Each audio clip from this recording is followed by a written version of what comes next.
Blended families face unique challenges: favoritism, connecting with stepkids, visitation, unjust courts. Join me and my special guest for this important conversation today on Family Vision.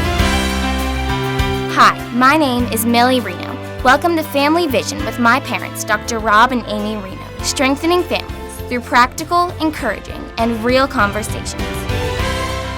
Rob Rienow here with Visionary Family Ministries, continuing my conversation with my friend Ron Deal about helping blended families, step families, grow in unity and grow in Christ. Ron, welcome back to Family Vision. Thanks, Rob. It's always good to be with you. Well, as the Family Vision community knows, I come from a blended step family. My parents got divorced when I was 15. Both of my parents were previously married before their marriage. So I have step siblings and a step father and all of the challenges that go with all that. And we have seen God's mercy and power bring so much transformation and unity in these relationships, not without great struggles and difficulty. But it's amazing to see how God brings people together that previously were not connected into this big thing called family for his purposes. Ron, we started our conversation about how blended families, step families, can really grow in unity and set strong foundations. So this is part 2, and I actually had some really specific questions that I wanted to ask you. A lot of these questions come from our own counseling and coaching ministry. Here are the questions that come to us a lot. One of those is for a situation where we have a couple, let's say that the father has been married before and his ex-wife is not a believer, but the ex-wife gets the kids 50% of the time. Yep. So when the court's mandated that the kids are over at her place 50% of the time, but she doesn't follow the Lord, there aren't faith practices in the home, and maybe even the ex-wife is aggressively anti-Christian. How in the world is this father who loves the Lord, wants his kids to follow Jesus, now married, let's say he's in a Christian marriage, how does he both spiritually and personally navigate the struggle of having his kids go back and forth between those homes? And then what are some practical ways to help those children deal with an incredibly difficult situation? I just want to say what I'm about to say is probably not going to be enough. So let me let our listeners and viewers know that The Smart Step Family is probably the most comprehensive book that I've written about step family living, and we dedicate a pretty large section to this topic.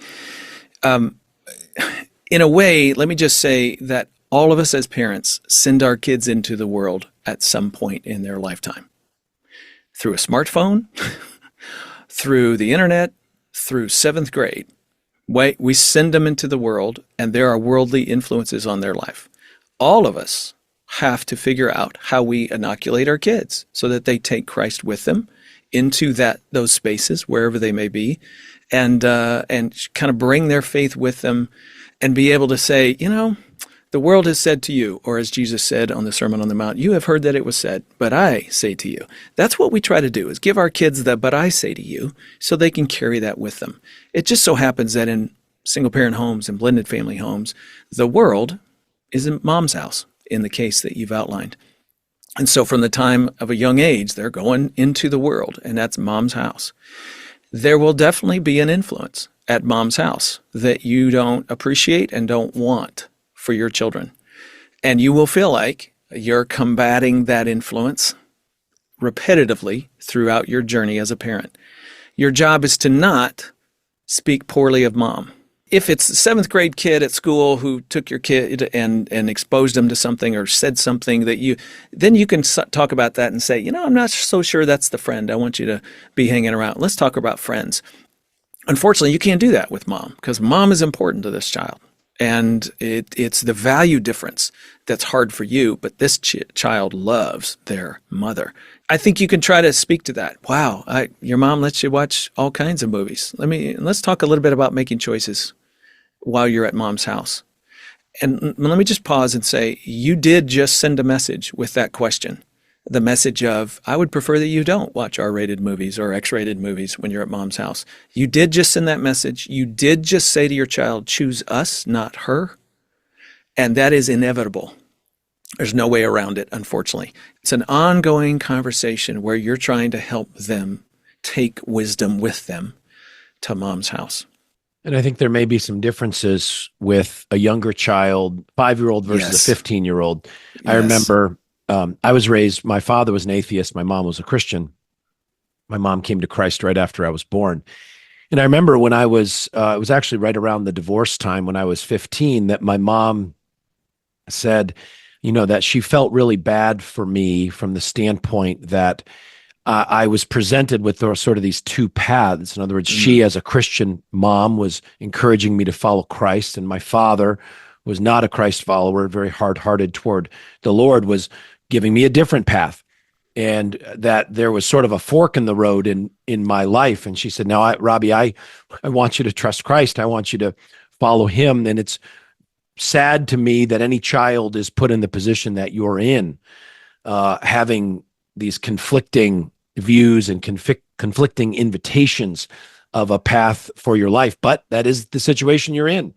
And now as a young man, it's time for you to be facing into that and taking those paths seriously. Rob, let me just jump on that for a minute, because your mom was brilliant. What I love about what she said was she made overt the underlying tension of you having to choose. And that's essentially what a child in that situation is having to do. They're having to make choices between people they love and care for out of values at a much younger age than most of us want to present to our children and have them go into the world and try to do that. And she said it out loud and put words on it, which for you allowed you to go, "Oh, yeah, that's it. That's what I'm dealing with." And it opened the door for you. I can just imagine how it makes it easier for you to now engage her around that tension and to come to her with it, rather than feeling like, "Oh, I can't bring this up with mom because that's going to set her off and she's going to be mad at dad and then I'm going to be in the middle." And that's when a child retreats into themselves away from their parents' influence. And now, again, as the adult, you're losing influence rather than gaining it. So opening up that dialogue in an honest, gentle, and loving way about the other home was a great advantage that she offered you. Okay, another difficult one.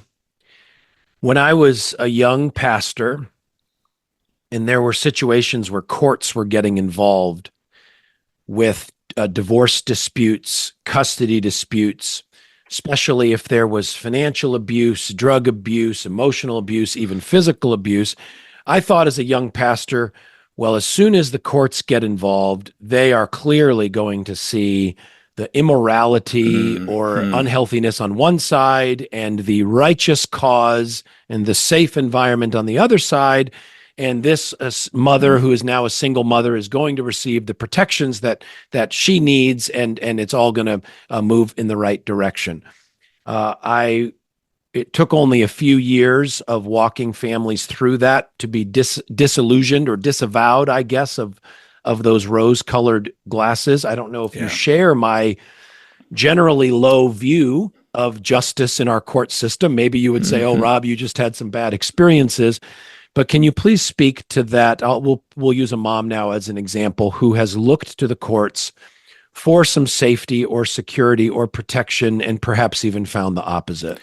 Yeah, I do unfortunately think that's fairly common. Courts are not going to judge morality. They're just going to look at the law and they're going to slice, the pie. This is so difficult. I really think this is where the Christian community's got to come around parents in these situations, try to support, try to help them have realistic expectations of what the court can do and court cannot do.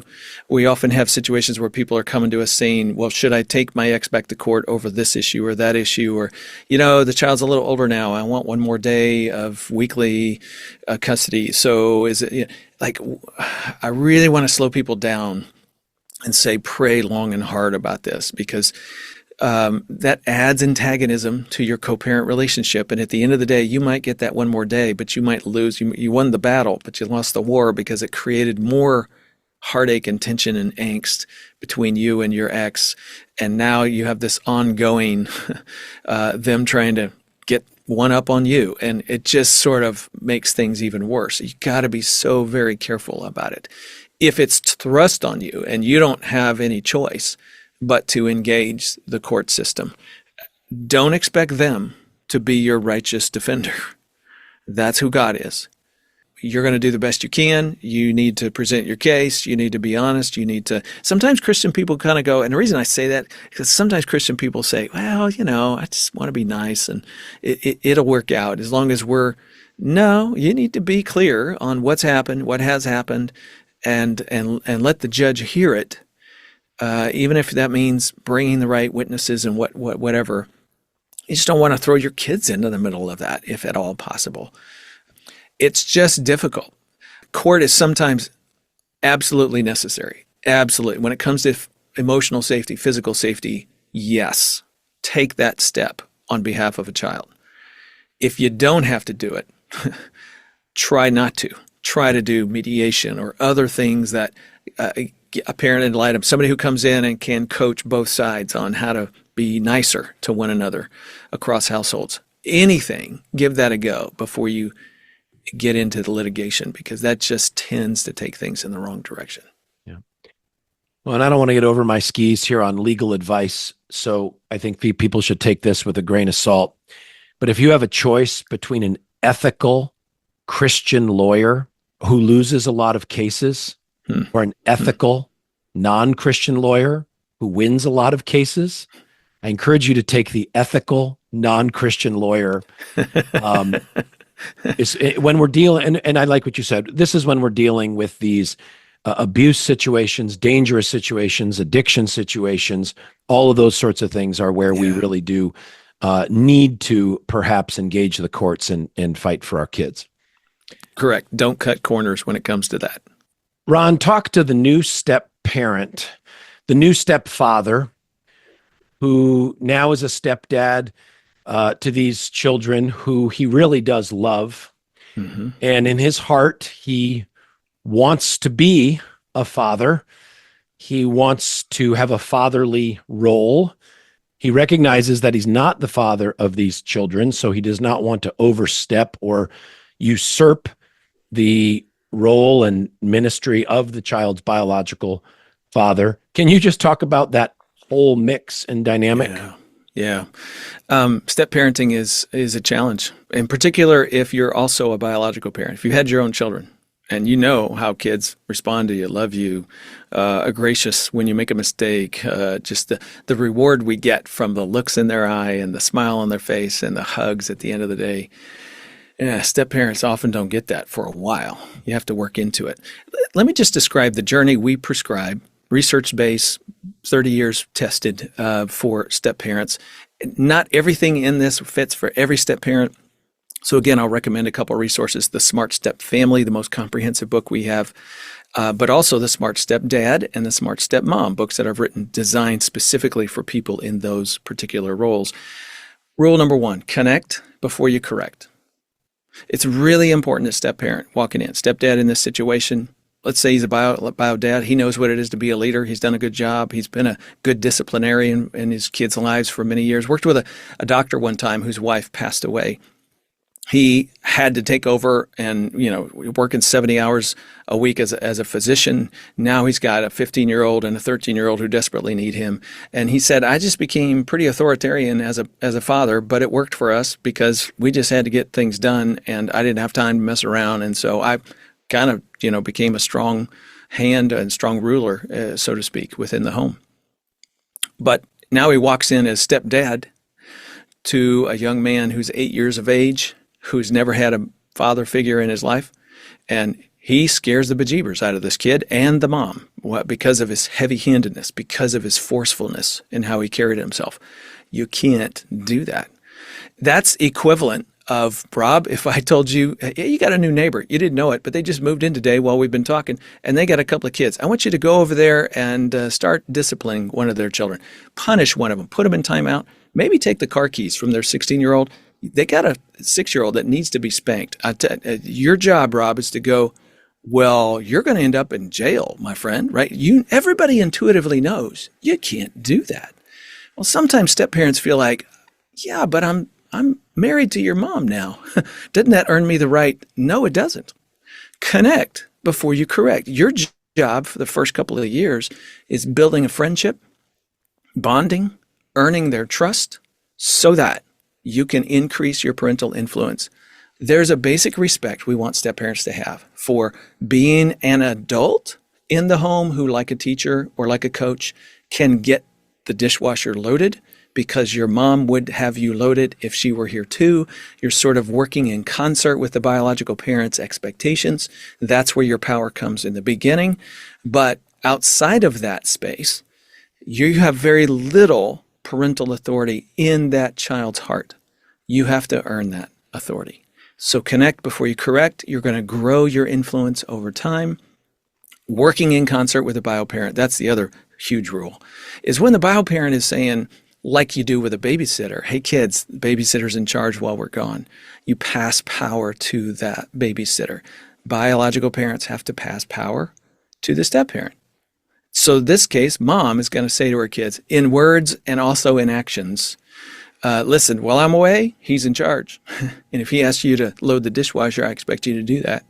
That little simple little backing, passing power goes a long way because now kids understand, well, I'm sort of not obeying him, but I'm really not obeying my mom. And the mom comes home at the end of the night and says, oh, you didn't load the dishwasher, huh? Okay, well, we're going to let you do it for the rest of the week for everybody else. And next time he asks you to do that, I expect you to follow through. That's backing up this person who is an adult but doesn't really have the mojo to stand on their own 2 feet yet. You work together as a team. Ron, church life can get complicated for a blended family or a step family. How are our churches doing in providing care, relationship, community, discipleship for, as we talked about in the last episode, 1/3, half the families in their church in a blended or step situation? Well, it's my estimate. We don't have any good numbers on this, by the way, but it's a guesstimate that less than 0.5% of churches nationwide will do anything in a calendar year to minister to step families. I know that doesn't fall well on your heart because I know how much you believe in family ministry. We're basically just leaving them to themselves. But the great thing about the ministry that I'm a part of is we've created a ton of tools and resources to help lay couples have a small group in their home or in their church or whatever. Like, you can start. We actually have coaches that will get on the phone and help you for free. We have ministry equipping events. In fact, as of this recording, in 2 weeks, we've got 2 days down in Dallas with over 120 leaders from around the country coming together to talk about blended family ministry in the local church. We try to equip and empower people to do just that with the resources that you need. And often it just comes down to somebody saying, hey, can we have a Sunday school class where we get together and talk about our stuff? Hey, in premarital counseling, nearly every church does some form of premarital counseling, right? Even if it's just the pastor getting together with a couple of times. But rarely do we offer anything that actually prepares them for what blended family living is going to be. 75% of pre-step family couples get no preparation at all. And of the 25% that do, what they typically get looks just like what a 22 and 23-year-old are going to get forming a first marriage coming straight out of college with no children involved in the picture. We don't even get close to resourcing that. We have tools to help churches do that. Ron, thanks. We're going to link to all that in the show notes. I'm going to talk to our pastors about it. I'm going to ask you one more question in just a minute. I want you to respond. This will be our last question on the you love your bio kids more than me dynamic in the home. But before I ask you that, remind our listeners how they can get connected with your ministry, with your resources. FamilyLife.com/blended. Family Life is a very large nonprofit marriage and family ministry. We do lots of things. /blended gets you specifically to our section. We do podcasts, resources, books, video, online tools, online events, live events, you name it. We've got opportunities for that. Well, and on that subject of live events, We'd love everyone in the Family Vision community to come to an upcoming Visionary Family Conference in your area. They happen all over the country. There are camps, there are retreats, there are marriage nights, there are parenting days. You can find out all the information of a Visionary Family event coming near you at visionaryfam.com. Click the events button or visionaryfam.com/events. Also, maybe you have been listening today and you have a heart for a friend who's going through this blended journey. You could minister to them right now. Take 5 seconds, click the share button, type in their phone number, text this link to them, and you can partner with us. You can partner with Family Life with Ron. You can partner with me and Amy with Visionary Family Ministries, and you can partner with us helping more families around the world follow Jesus. Okay, Ron, last question. Favoritism. You love your bio kids more than me, the stepchild says to the stepmom. Yeah. First thing you always try to do is connect into a child's pain. Okay, hold on. Let me see if I'm getting this right. What I hear you saying is you're feeling like you don't matter as much to me as my kids matter to me. I care for you a lot, and yet I also know we haven't quite worked this out, and we're struggling a little bit. But what I hear in your question is you'd like more of that. Is that what you're saying? By the way, notice the little turn there. You're looking for the desire behind the criticism. This is a great skill in marriage and in any relationship. Look for the desire behind the criticism. And if you can slow down your reactivity, that's key number one, enough to see that desire and then move toward it, sometimes that becomes a moment of transformation in your relationship where you move beyond where you were stuck. And now we've opened the door to figuring out what's next. Because when I hear your heart, now I know how to move toward it. That's really what a child is doing in a situation like that, is saying, I want more of you, but I don't know where I belong. That's a question of belonging. You want to try to help establish that belonging. But it's okay to say, you're right, I'm kind of a little lost myself. That little reflective tune into the child moment creates an opportunity and opens a door to hopefully move you forward. If you respond with defensiveness, who are you to tell me? I don't love them more than I love you. Now you're arguing with a child and see where that gets you. Then nobody gets to walk through the open door of opportunity. Ron, thanks for taking the time. I've loved introducing you to the Family Vision community. You're going to be back again in the new year because you've got a great new marriage book coming out, and that'll be a upcoming conversation. But thank you so much for your heart and for helping us. And as always, we're looking forward to our next time together with you on Family Vision.